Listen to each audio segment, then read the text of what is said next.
Bismillahirrahmanirrahim. Assalamu alaikum and welcome to my channel English Superstars.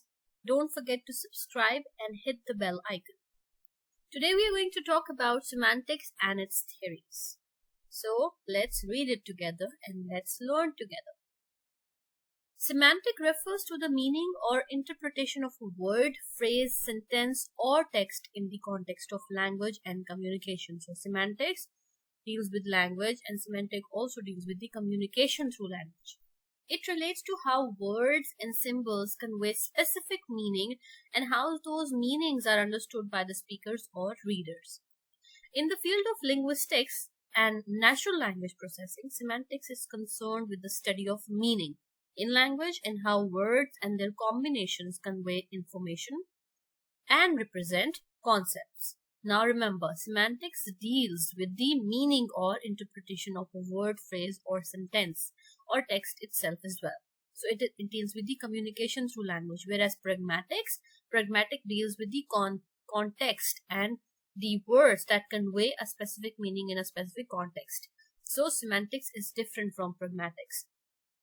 However, both of them deal with the communication through language.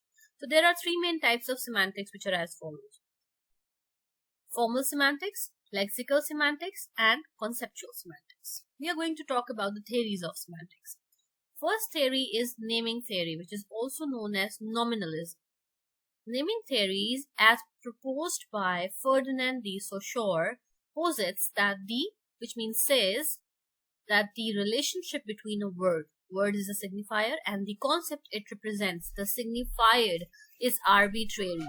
This means that there is no logical or no inherent connection between the sounds or the symbols used in a word and the meaning it conveys. So what is the word? Signifier, and the concept is the signifier. So there is no logical connection between them. Instead, the connection between a word and its meaning is established by convention within a particular language community. Consider the word for cat in various languages. In English, it is cat. In Spanish, it's gato. In French, it's chat. And in Spanish, it's Nico. These words across different languages all refer to the same animal, which is cat, right? According to the naming theory, there is no inherent reason why these particular sounds or combinations of letters should represent the concept of a cat. Now, the link between the word and the animal, it signifies as arbitrary because it varies from language to language. The conceptual theory of meaning, which is the second one, it says that the relationship between words and the mental concepts or the idea they represent. Okay, so it focuses on the relationship between words and the mental concept. For example, I say the word dog, so the mental concept that you relate to the dog is included in conceptual theory. So it suggests that there might be a closer connection between a word and the concept it signifies, often arguing for a degree of motivation or association between the form of word and its meaning. This theory implies that some words may carry inherent characteristics or sounds that reflect or relate to the meaning they represent. So what is it? That they carry some characteristics or something that relates to the picture or the image, something that comes into the mind of the listener. The conceptual theory of meaning was proposed for overcoming limitations of naming theory. So definitely naming theory lacked something, therefore the second theory came. Let's consider the word home. Okay. In the conceptual theory of meaning, the word home isn't just a physical space where someone lives. It carries a much deeper meaning that varies from person to person. For some, home might evoke feelings of warmth, safety and belonging, reminding them of cherished moments with the family. While for others, they may associate it with a sense of nostalgia, comfort, or even a specific house or location, and sometimes even home. Home is also connected to personal emotions and memories and experiences. You may call your parents your home, right? So a place where you feel warmth is not only the physical space, it can be a person or a memory or an experience that is left. Then the third one is the sign theory. Sign theory is given by Ferdinand de Saussure, and in semantics, sign is not considered as a linkage between an object and a name. It is rather considered a relationship. It's not a linkage or a link, it's a relationship between a concept and a sound pattern. Now, what a sound pattern is not the sound that we hear. In fact, it is something physical. In other words, the sound is a psychological impression of a listener evoked by his or her senses, five senses, right? So Shor perceived meanings in semantics as a double entity. He composed his theory of meaning involving two elements and viewed it as a combination of sound image, a concept of meaning. So Shor, now what are the two things? Sound image, that is a concept or a meaning. It is not the sound that we hear, a honk of a bus or a bell in a classroom. No. Okay. So Shor further linked these elements by offering a dyadic model of sign, a signifier, the form taken by the sign, the signifier, the concept. Remember, signifier form, signifier concept by the sign. For Shor's, the concept of signifier, which is sound image, and the signified concept are not two distinct entities. In fact, for him, they are two distinctive ways to look at it. There are two distinctive ways. What are they? He described signifier and signified as inseparably two sides of a paper. Now, imagine that you are having a paper in your hand and one side is the signifier and the other is the signifier. Now, signifier is the sound or the image. Remember, sound is not the sound that we hear. I'm saying it again and again, okay? It's the image.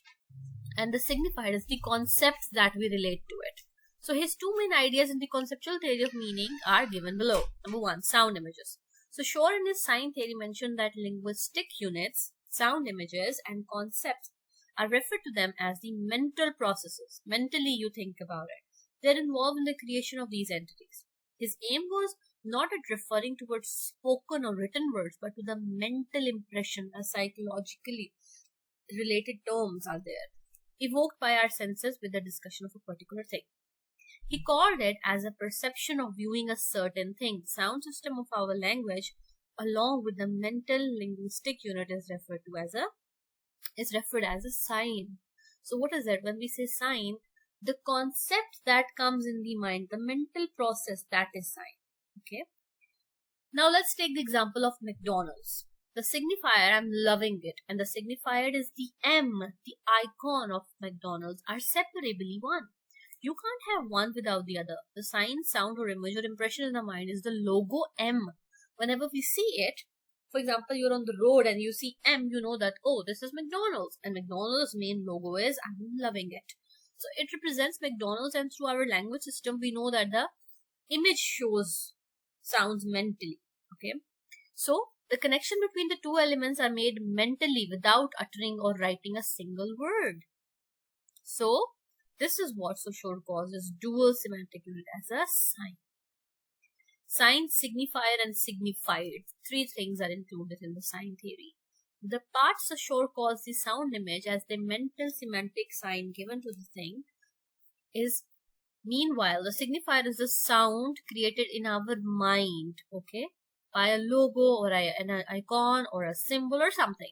The signifier connects the logo or symbols to the physical words. So sign, signifier, and signified. Sign is the sound image, as he says, mental image.